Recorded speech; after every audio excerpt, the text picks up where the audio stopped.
Friends, आप सभी का एक बार फिर से बहुत बहुत स्वागत है यूट्यूब चैनल दी ऑनलाइन स्टडी में। मैं हूं इंजीनियर देवेंद्र और आज हम लोग इंजीनियरिंग ड्राइंग के शॉर्ट पेपर की बात करेंगे जो कि आईटीआई द्वितीय वर्ष में पूछा गया था पिछली साल। ठीक है, एनसीवीटी एग्ज़ाम पेपर 2018 में थर्ड सेमेस्टर में ये पूछा गया है। मैकेनिकल ग्रुप्स के लिए है, फिटर, टर्नर, मशीनिस्ट इत्यादि ट्रेड्स इसमें आते हैं जो कि आगे हम लोग उसमें जब पेपर सामने आएगा तो उस पर हम लोग चर्चा करेंगे।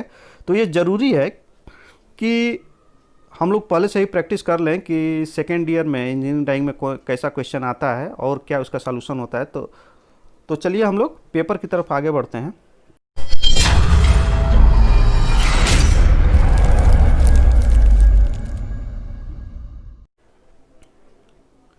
ये पेपर ऐसे पूछा गया था, देख सकते हैं। सही से नहीं दिख रहा होगा स्क्रीन पर, तो इसको अभी हम जूम करके आगे दिखाएंगे, परेशान ना हो। तो इतना जो पोर्शन है उसको अब जूम कर लेते हैं, उसमें देखते हैं कि कौन कौन सा ट्रेड के बारे में पूछा गया और ये क्वेश्चन क्या है। तो पहले क्वेश्चन देख लेते हैं सारे कि कौन कौन से क्वेश्चन पूछे गए हैं। तो चलिए देखते हैं। तो देखिए, ये पेपर जो पूछा गया था पेपर थर्ड के नाम से पूछा गया था और इसमें जो ट्रेड थे वो कौन कौन से ट्रेड थे। तो fitter, machinist, grinder, mechanical, agriculture, machinery, उसके बाद से मैकेनिकल मशीन टूल मेंटेनेंस, उसके बाद से मैकेनिक मोटर व्हीकल है, उसके बाद से mechanic refrigeration and air conditioning है। Then after operator advance machine tool and die maker, dies and modules, tools and die maker, press tools, jigs and fixture, turner है, refractory technician है। तो इतने सारे ट्रेड्स के लिए कॉमन ये paper पूछा गया था इंजीनियरिंग ड्राइंग का। तो चलिए अब देखते हैं कि इसमें कौन कौन से क्वेश्चन आए थे। इसमें ये 3 क्वेश्चन पूछे गए थे, देख सकते हैं। 1 क्वेश्चन, 2 क्वेश्चन और ये तीसरा क्वेश्चन। और टोटल टाइम कितना दिया गया था, तो 4 घंटे का समय दिया गया था और ये 75 मार्क्स में पूछा गया है। ठीक है। और पहला क्वेश्चन क्या पूछा गया है, तो draw the free hand sketches of the following. नीचे जो भी चीज़ लिखी हुई है इनका फ्री हैंड स्केच बनाना है। उसमें पहला किसका बनाना है, एप में तो वुडरफ की का बनाना है, उसके बाद से पैन हेड रिविट का बनाना है, तीसरा रैग टाइप फाउंडेशन बोल्ट का बनाना है। ये कितने में है, 15 नंबर में, यानी कि 5-5 नंबर में ये तीनों क्वेश्चन पूछे गए थे। अभी हम बताएंगे कि वुडरफ की कैसे बनाया जाता है, पैन हेड रिविट कैसे बनाया जाता है, रैग टाइप फाउंडेशन बोल्ट कैसे बनाया जाता है। उसके बाद से सेकेंड क्वेश्चन जो पूछा गया था, draw the assembly of V block with clamp, यानी कि वी ब्लॉक का असेंबली ड्राइंग बनानी है। किसके साथ, क्लैंप, जिसमें क्लैंप भी लगा हुआ हो साथ में। ये 25 मार्क्स में पूछा गया था। और तीसरा जो क्वेश्चन पूछा गया था वो क्या पूछा गया था, draw a top view of sectional, क्या पूछा गया है, ये पूछा, ये वाला, draw a top view and sectional front view of double riveted lap joint zigzag type और प्लेट का थिकनेस 16 mm। ठीक है, ये 35 मार्क्स में पूछा गया क्योंकि इसमें थोड़ा सा कैलकुलेशन भी है, इस वजह से ये 35 मार्क्स में पूछा गया। तो इन सबको चलिए देखते हैं एक एक करके कि इसका क्या क्या आंसर होगा, कैसे इसको बनाएंगे। ठीक है, तो देख लीजिए यहाँ पे पहला क्वेश्चन फर्स्ट ए में, draw the free hand sketch of Woodruff की। ये वुडरफ की का, ये जो है वुडरफ की का फ्री हैंड स्केच है। ये जब क्वेश्चन में आएगा तो इसको ऐसे बनाना होगा।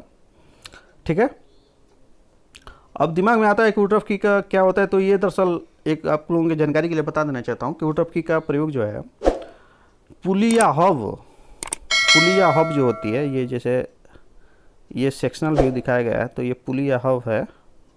ठीक है, पुली या हब और ये सॉफ्ट, इन दोनों के बीच में टार्क को ट्रांसमिट करने के लिए, यानी कि टार्क को ट्रांसफ़र करने के लिए इस वुडरफ की को इन दोनों के बीच में इंसर्ट कराया जाता है, यानी कि लगाया जाता है कि ताकि टॉर्क जो है अच्छे से ट्रांसमिट हो पाए शाफ्ट के जरिए। क्योंकि शाफ्ट जो है मोटर से डायरेक्ट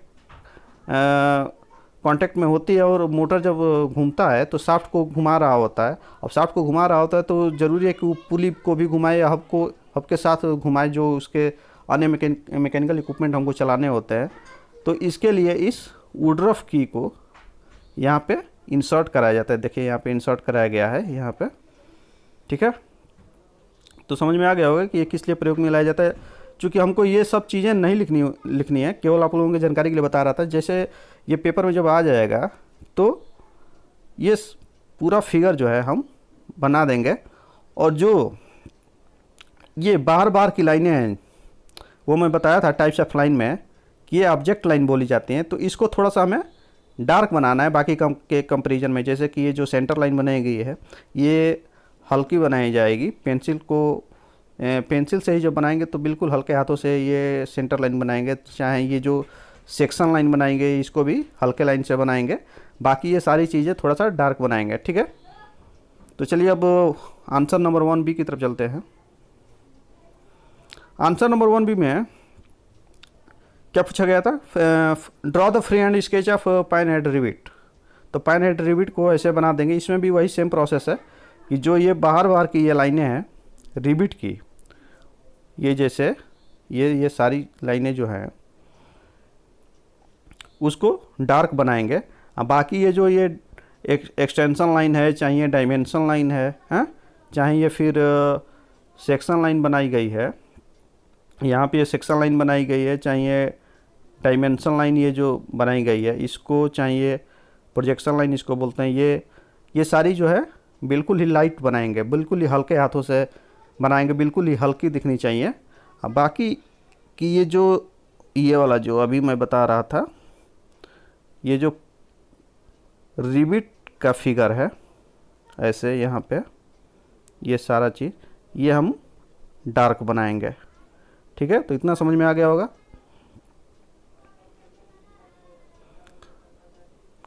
ठीक है। तो अच्छा, उसमें जो एंगल है ये देखिए, ये नेक पर ये जो एंगल ये तिरछा लाइन दिखाएगा, ये कितना है? 60 डिग्री है। और इसकी हाइट कितना रखना है? एक रेशियो यहाँ पे दिखा दिया गया है कि यदि ये रिविट का डायमीटर d है तो इसका हाइट कितना रखेंगे? 0.1255 d, ठीक। और टोटल जो रिविट का कैप होगा ऊपर वाला वो 1.6 d रखेंगे।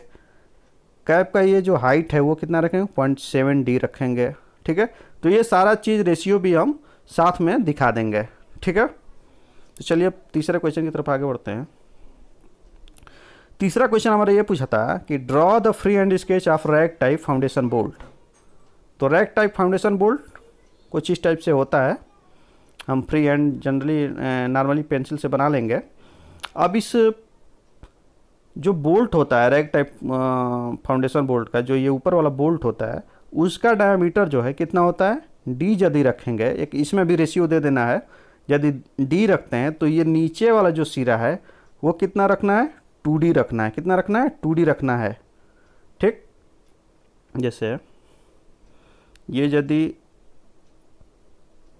यदि d रखा गया है तो इसको 2d रखना है।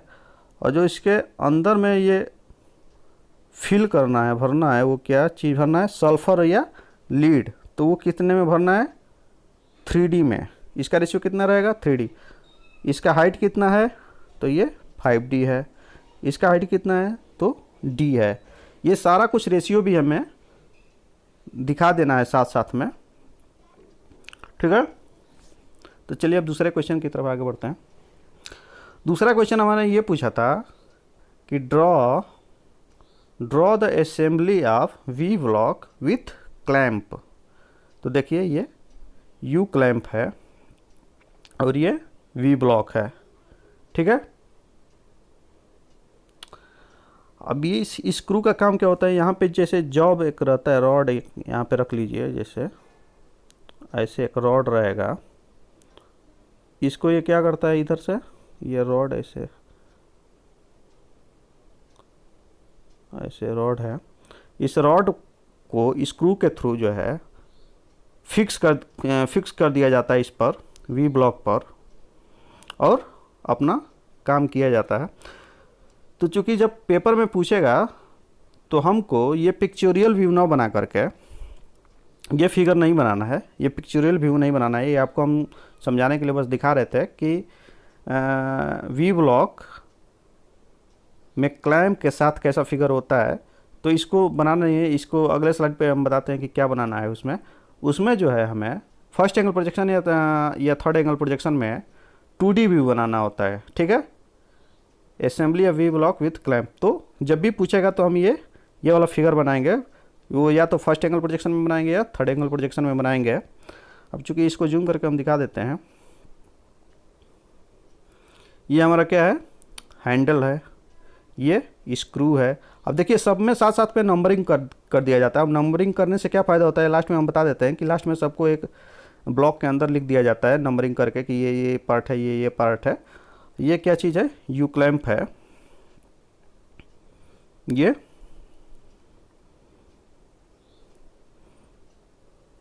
ये जो है आपका जो रॉड रखा हुआ है, सॉलिड रॉड है जॉब के एज ए जॉब, ठीक। उसके बाद से ये वी ब्लॉक है ही। अब देखिए यहाँ पे दो चीज़ लिखा हुआ है, वीपी और एचपी। तो वीपी का फुल फॉर्म होता है क्या, वर्टिकल प्लेन। अब वर्टिकल प्लेन पे आपको पता ही है कि वर्टिकल प्लेन पे हमेशा जो है फ्रंट व्यू बनाते हैं।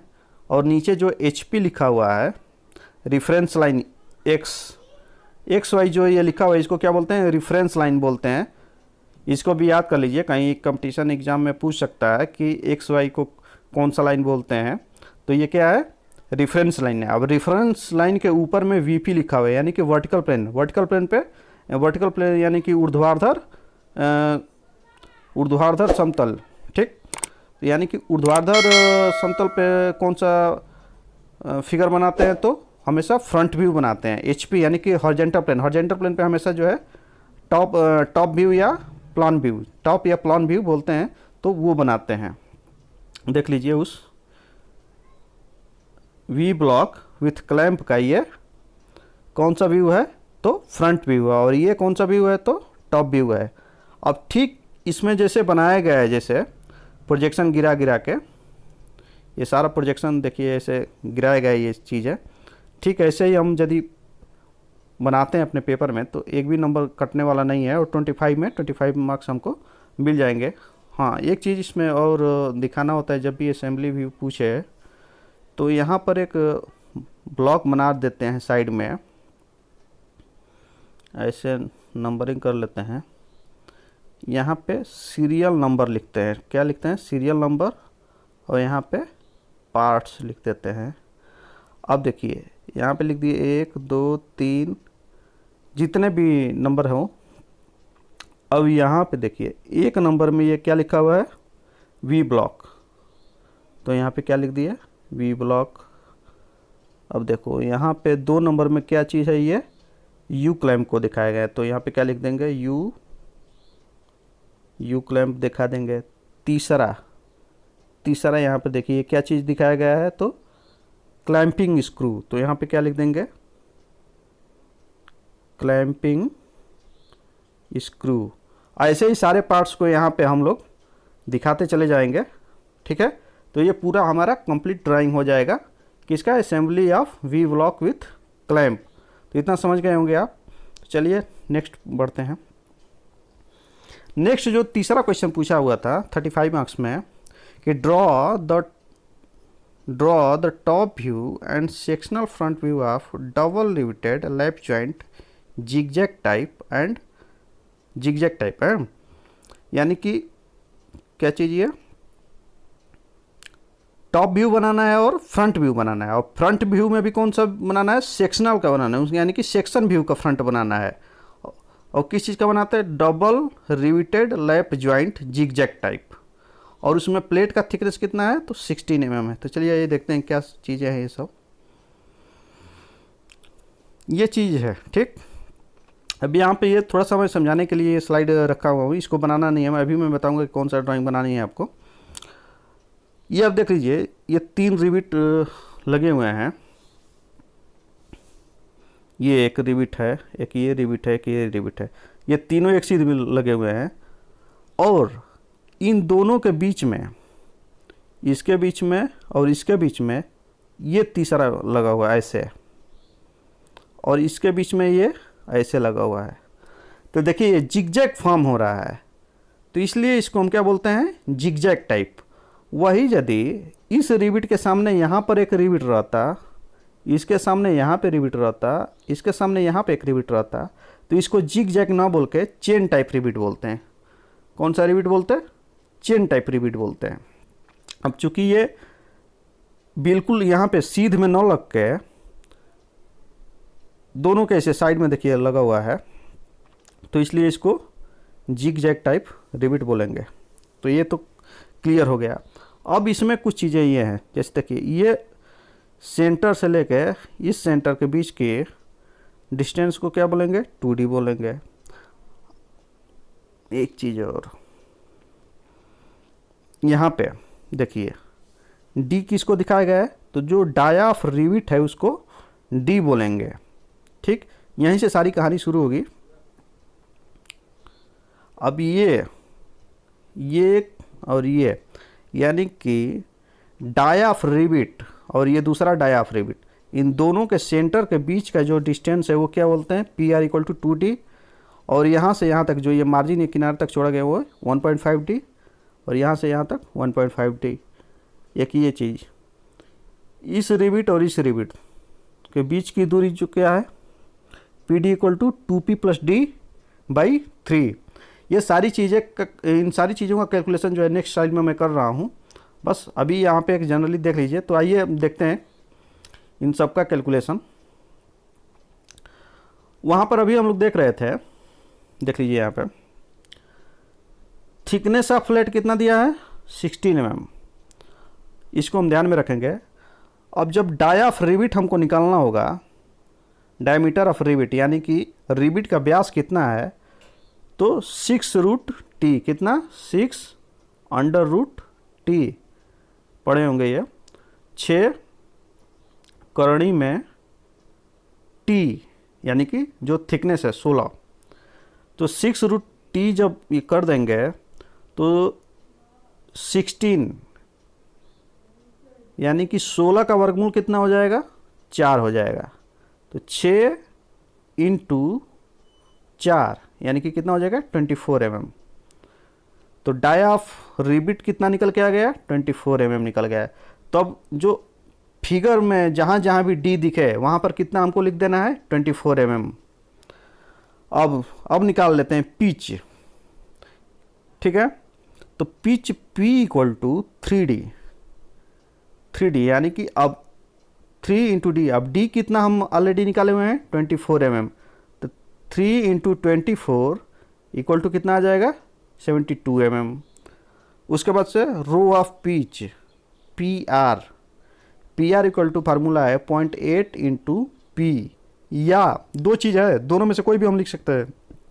रो ऑफ पिच निकालने के लिए या तो 0.8 P लिखें या 2D + 6।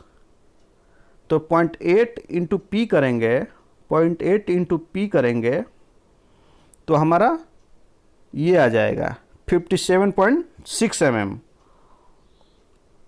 या यदि 2D + 6 कर रहे हैं तो यानी कि 2 और D का अभी हम लोग डायमीटर कितना निकाले, 24 निकाले +6, तो कितना आ जाएगा, 54 mm।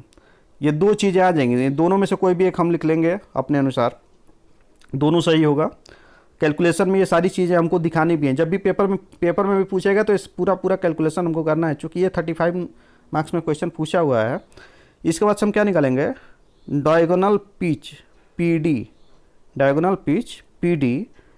हो जाएगा क्या, 2P + D/3, यानी कि ऐसे 2P + D/3। तो ये सारा इस पे हमको P मालूम ही है, P कितना आया अभी हमारा, 72 mm। कितना आया ये देख लीजिए यहाँ पे, 72 mm। तो यहाँ पे 72 रख लिए। D कितना है हमारा, तो ऑलरेडी ये 24 है, तो ये सारा कैलकुलेशन करेंगे तो कितना आ जाएगा, 56 mm। तो तो ये सारी चीज़ें हमको लगभग पता चल गई। अब margin D equal to 24 mm या लैप एक टर्म है एल, वो निकालने के लिए 1.5 इंटू डी, यानी कि 1.5 इंटू 24 कर लेंगे तो 36 mm।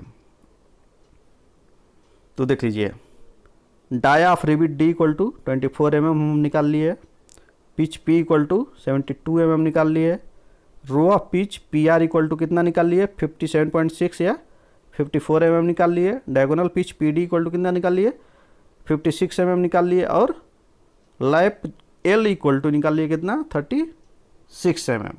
ठीक, तब इन सारे टर्म्स को अपने फिगर में बिल्कुल वैसे ही एक्यूरेट हम रख देंगे नाप करके। देख लीजिए यहाँ पर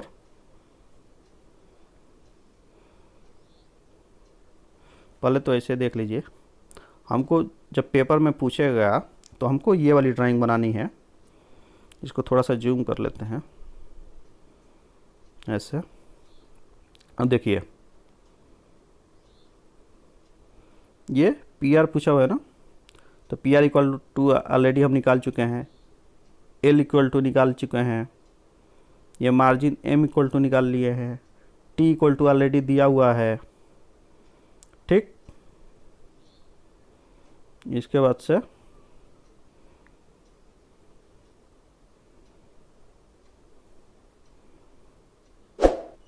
से देख लेते हैं ये इसके बीच में जो डिस्टेंस है P D equal to already हम निकाल चुके हैं 2p plus D by 3, already हम निकाले थे 2p प्लस डी बटा 3। इसका वैल्यू यहाँ पे रख के और इसके अनुसार जो है ड्राइंग हम पुट कर देंगे, ड्राइंग बना लेंगे वैल्यू पुट करके। ठीक है,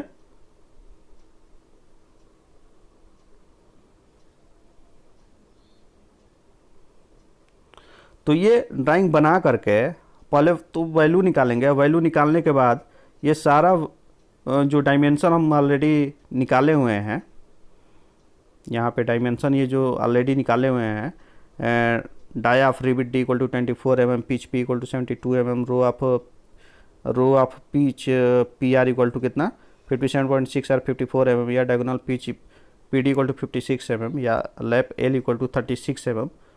इस सारे डायमेंशन के अकॉर्डिंग ही ये वाला फिगर हम लोग, ये वाला ड्राइंग हम लोग बनाएंगे, बिल्कुल ही एग्जैक्ट ड्राइंग बनाएंगे तो हमारे 35 मार्क्स मिल जाएंगे। तो इस तरीके से पूरा क्वेश्चन हमारा समाप्त हो जाएगा, और पूरा भरपूर टाइम दिया रहता है, 4 घंटे का समय रहता है। तो इसलिए हम बिल्कुल ही हड़बड़ी नहीं करेंगे और आराम से अपनी पूरी ड्राइंग हम बना लेंगे, कंप्लीट कर लेंगे।